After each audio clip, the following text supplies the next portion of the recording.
Hi everyone, welcome to week 1 of Deviance and Social Control. Today's module, we're going to focus on kind of what we mean by deviance and social control and how those terms are used in a society to influence the society's behaviors. So that's kind of what we're going to be focusing on, is really kind of the sociological and psychological elements of deviance and social control and what those terms mean. So let me kind of share the slide and get this presentation going. Okay, so I'm gonna begin the presentation. Apologize, my computer is running a little slow, so let's see if it, there we go. So introduction to deviance and social control. So let's start off by defining our terms. So what do we mean when we use these labels? So let's start with deviance. Deviance is going to be defined as behavior that a person would consider to be weird, strange, different, abnormal, bad, morally wrong, evil, or unacceptable. The list of labels could go on and on. And I want you to notice one thing is, if we start off with this sentence, is deviance is a behavior that a person would consider to be. So what I mean by that is, really deviance is going to be an intersubjective phenomenon where I, as a person, am going to make an opinion on what something is deviant. So I take someone's behavior and I'm the one who creates this idea of whether or not that behavior is acceptable or unacceptable. And we're going to talk more about that in this slide, but that's really the idea. Deviance is highly a social phenomenon. Social control is going to be defined as mechanisms within a society that is designed to prevent, decrease, punish, and even combat behaviors that the society or members of a society or even certain groups consider to be deviant. So again, deviance is going to be the label we use, and then social controls are organizations, structures, institutions, rules in a society that are designed to somehow mitigate, manage, prevent, control what is considered deviant behaviors. So 3 major perspectives that we're going to cover today. And again, please note this is not a complete list, but these are 3 different ways we could kind of view how deviance and social control are utilized in a society. So the first is normative, and that's going to contain statistical, because we could use mathematics and statistics to determine what is considered acceptable or normal behavior and what's considered abnormal, as well as a values perspective, which we're going to view that normative means if certain of the majority of people believe that something is good or bad, then that's what we're going to consider normal. Social construction is going to really focus on kind of how the intersubjective element and how a lot of these terms are socially created. And the critical conception is going to look at how social control systems are mitigating for power. And if we can use labels to control other people, we have power to determine what is acceptable and unacceptable in a society. So that's a quick kind of taste and flavor before we get more into these themes. So let's start off with normative statistical perspective. So this comes from mathematics.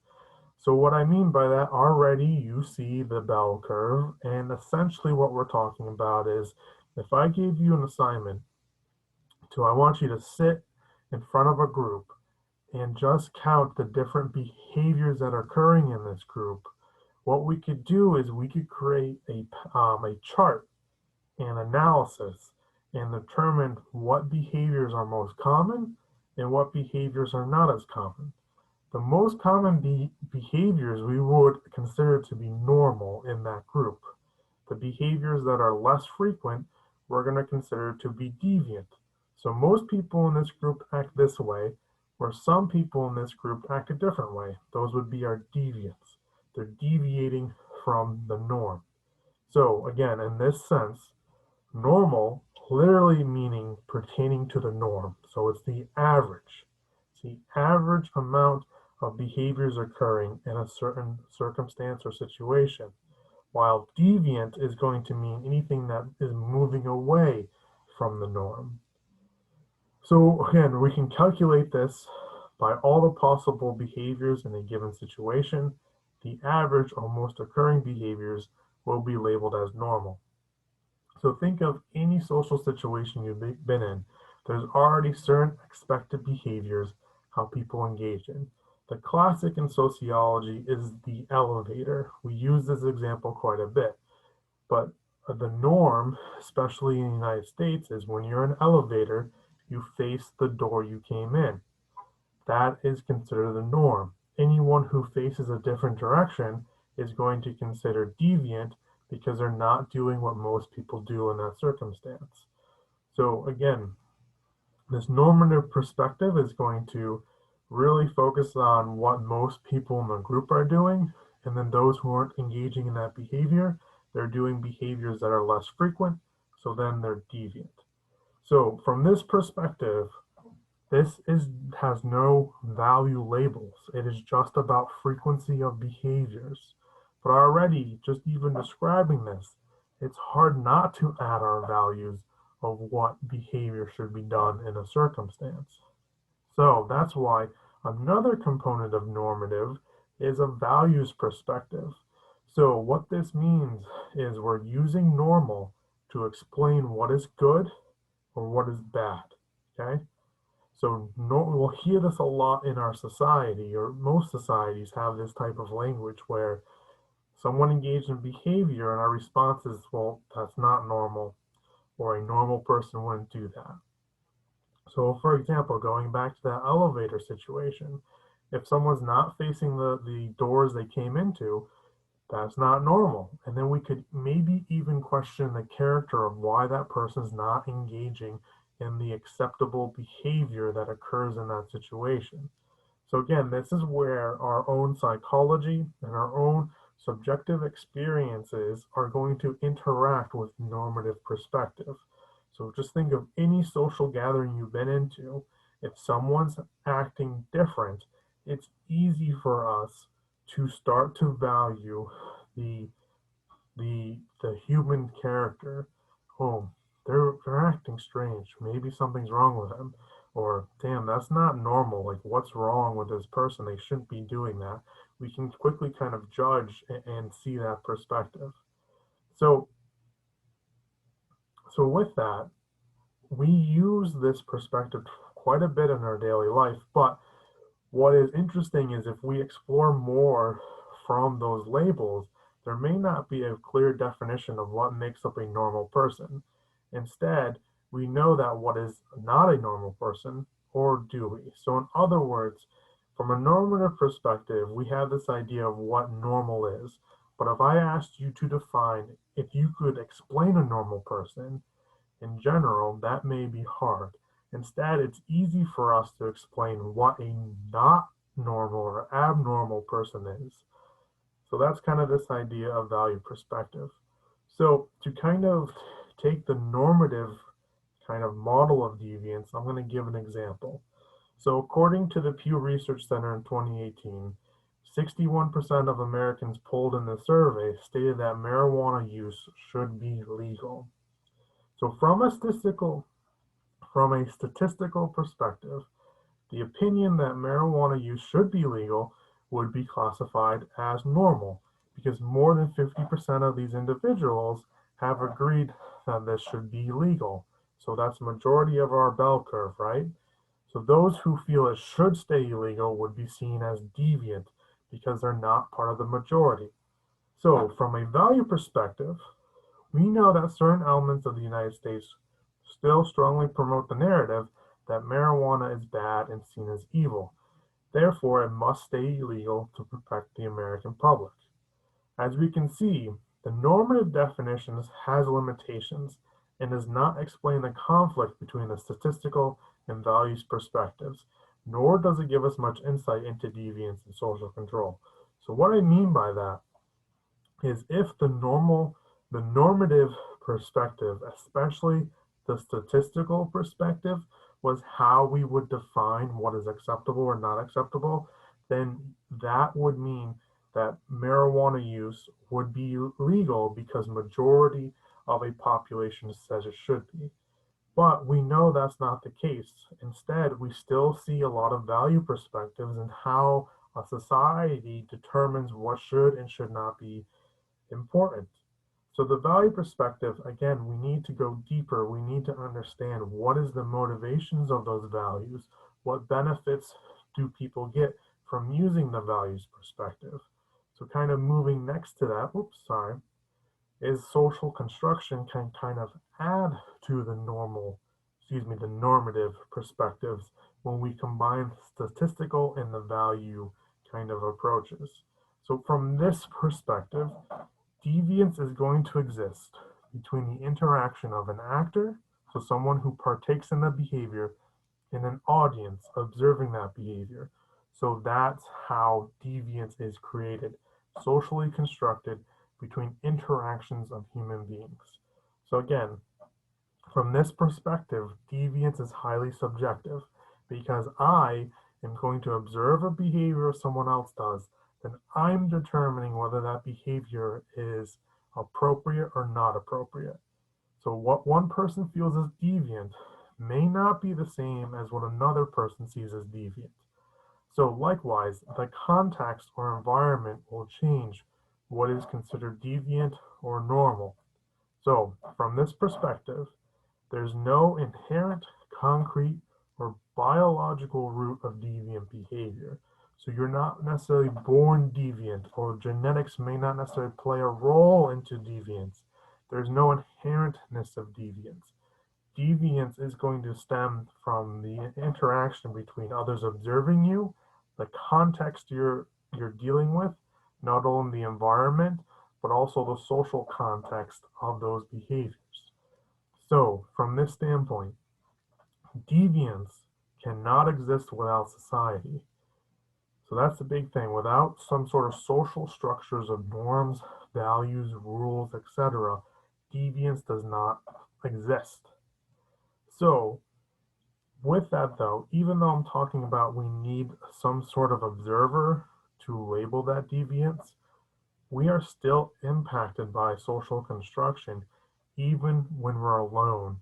We are still being impacted by all these internalized audience, these norms, these expectations how we should be.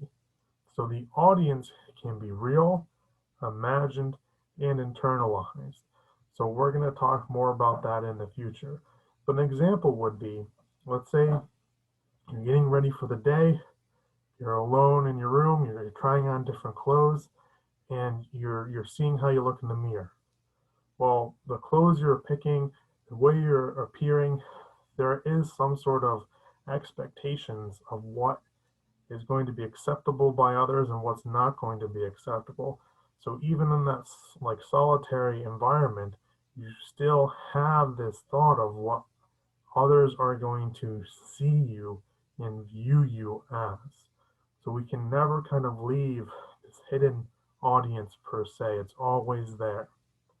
So example, we can use social construction to kind of provide an explanation of why there's been an increase of Americans who believe marijuana should be legal.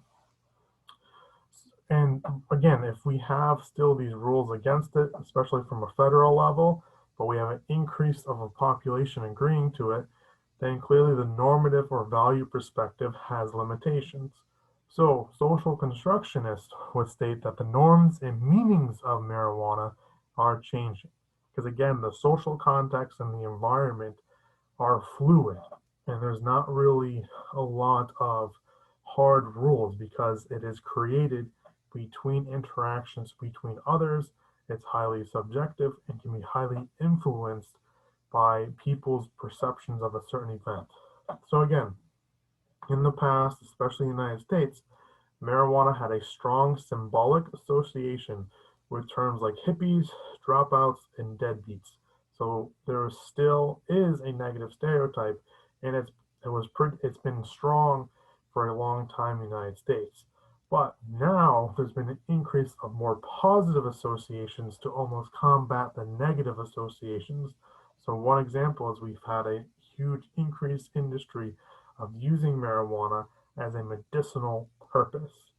So again, sticking with this example, The interaction between the actor, someone who's engaging in using marijuana, and the observer, public, or someone viewing it, has created alternative viewpoints on levels of different types of deviance. So there's more different variations to the value of someone who smokes marijuana equals someone who is a bad person, because we can have different uses of this behavior depending on the context and environment. So with that, someone partaking in using marijuana can be seen, depending on the context and environment, as someone as taking a medication, using it recreationally and legally, depending on the state, using it illegally, and therefore engaging in a criminal activity. So again, federally and also depending on the state. It also may be a signifier of what the group the individual belongs to, as well as symbolically represent the individual's belief. Or it could just be seen as someone wanting to get high. There's many different kind of perspectives we can have on viewing why someone is engaging in this behavior. So again, it's highly subjective. So the more variations on why someone engages in the behavior, the less or the more difficult it is to simply label that behavior good or bad, because it's going to depend on the context of why that behavior is being engaged. So finally, the critical conception, we can view deviant behavior from this lens. So deviance is going to be seen as a label created by those in a powerful situation, have some sort of power or control over other individuals, with the purpose of designing these labels to oppress others who are not in the power group. So it's kind of in-group versus out-group mentality, us versus them. So they're not part of us, so what they do is bad. And then we're going to create rules to not do that, to kind of keep some sort of distance, oppression, or some sort of sense of control within our group to prevent the other group from getting power. So that's going to create a lot of conflict. Conflicts exist between groups as they struggle for who has the authority to label and control what is deviant and what is acceptable. From a critical conception, this is a good analysis of the dynamics that occur in a society. Essentially, it's groups competing for power and control of labeling behaviors that are deviant and acceptable. Look at politics in the United States, especially from a cultural standpoint. There's a lot of debate on what behavior is acceptable or unacceptable, and typically there's a struggle to create some sort of sense of control in creating labels for behaviors that are occurring in the United States. So, from this viewpoint, social control is going to create deviance. So if I'm in a position of power, if I see you engaging in behaviors and I have the power to label those behaviors as deviance, then I'm the one who's creating those deviant power or those deviant definitions. So again, as more behavior becomes labeled as deviant, that means I'm in power, have to utilize more social control mechanisms to manage the deviance. The more social control mechanisms I create, the more powerful I become, or more powerful the society of control becomes. In theory, society will generate more social controls in order for the powerful to keep their status. I have to show my strength and my need. Therefore, I need some sort of enemy or group to combat against. The more conflict, the more it demonstrates my reason for being as someone who has power or as a leader. So this definition has shifted the focus from studying deviant individuals to questioning more why we even consider some individuals deviant. So this has led more to focus on understanding the reasons and the meaning behind social control mechanisms, as well as institutions created to manage those deviant behaviors. So let's give an example.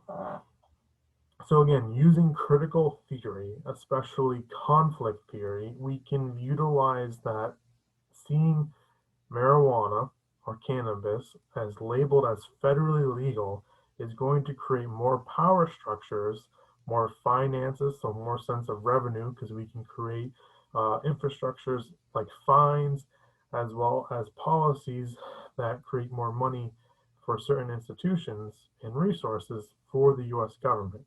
So if if we label a behavior that's rather common in the United States as deviant, then we can create institutions to manage that deviance, and that gives us more bureaucratic control of our social groups. Therefore, a critical viewpoint is going to help us understand why, even when a majority of Americans favor legalization, it is still federally illegal. The simplistically critical reason being, the institutions with power do not want to give up their power by relinquishing control over something they have control of. So we're going to go more in-depth detail about power dynamics throughout this course. That's just kind of a brief snapshot that if you have power, a good way to keep that power is by demonstrating your need power. And a good way of doing that is to create conflict and drama with other groups.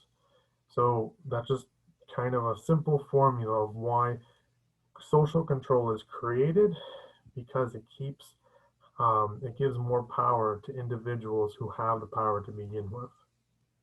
So I feel like I kind of went down the rabbit hole on that. So I apologize if that was rather confusing. Again, to just simplify, conflict theory is going to state that there is always going to be conflict between different groups on struggling on who has the power to label what is deviant and what is not deviant.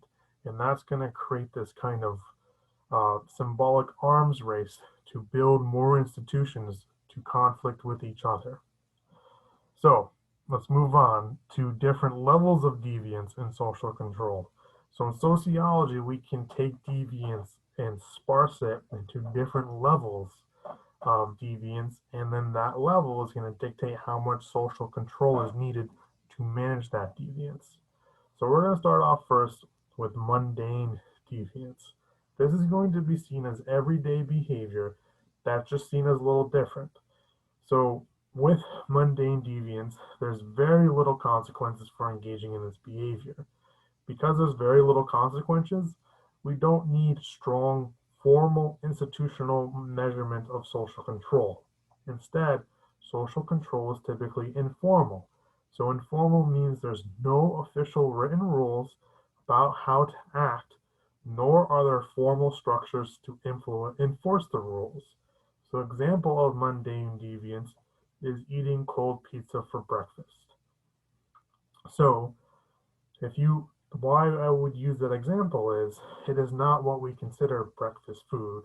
You can't go to a diner and on the menu they typically don't have cold pizza to order from at a breakfast diner. So again, it's deviant in a way, but there's no political groups or institutions who are going to give you or punishment for eating cold pizza for breakfast. And most people, yes, would view that as different, but they're not necessarily going to stigmatize you because you eat cold pizza for breakfast. So that's mundane deviance. Primary deviance is the next step. Behavior that is seen as weird or inappropriate to most people. So again, we're going to have that normative and value perspective coming into play. There are going to be social consequences for this behavior. So again, we have social norms are going to be used to control this behavior. So there's going to be a distinction that, hey, this is not what normal people do, so you might want to change your way to become more normal. So example would be having bad hygiene.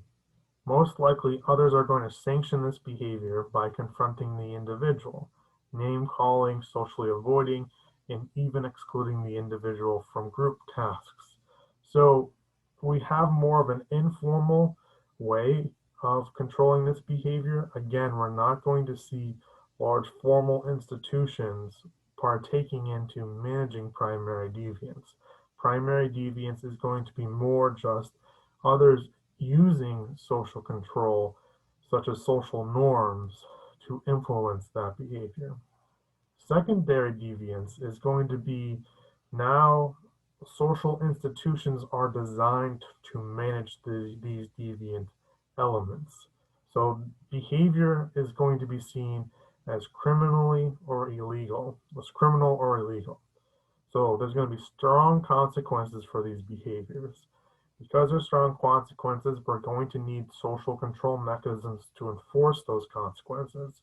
So we're now going to have formal structures such as law, police, government. So an example of secondary deviance could be selling illegal drugs and using illegal substances. If caught, there's going to be some sort of consequences, and there's a formal institution such as the legal system that you're going to be put in place to receive those consequences. So the next level is going to be extreme deviance. So this is rare, essentially, but these are going to be seen as behaviors that are so unacceptable, destructive, and even evil that consequences for engaging this behavior are going to be the most extreme, the most dire. So typically with extreme deviance in society, the consequences, you're going to be socially removed from the group. So that could be lifetime incarceration or institutionalization or even death or execution. You have done something so heinous in this society's viewpoint that we have to remove you from society, either kick you out or possibly even removal through death, because what you did has broken so many different norms and is seen as so unacceptable that you're no longer part of this group anymore. So in theory, almost every type of social control, both informal and formal, is used to prevent this behavior. So example of extreme deviance is serial and mass murder. So this is kind of the list of deviance and social control, especially come from my perspective. Again, in anything in the social sciences, there's going to be debate on how we label and define things. I have a very narrow definition of extreme deviance. Different people in the field are going to probably label different behaviors on the spectrum. So in other words, here's the spectrum, but like anything, all of this is very highly subjective. So there may be debate on where behaviors end up on the spectrum, and even the definitions of why the spectrum exists. So again, here's kind of the spectrum in a visual form. So we have all the way to the left, mundane, mundane deviance, so different, all the way to extreme deviance, dangerous. And this spectrum is going to vary depending on the society as well as the people viewing it. But that's kind of the spectrum of deviance. So again, we have mundane, such as eating breakfast for pizza. Poor hygiene is going to be a primary deviance. We don't necessarily have institutions designed to manage this, but the group is going to use informal means to manage it themselves. Then at a certain point, we cross into behaviors that we consider unacceptable or individuals of a society consider unacceptable, that we need formal means to manage it.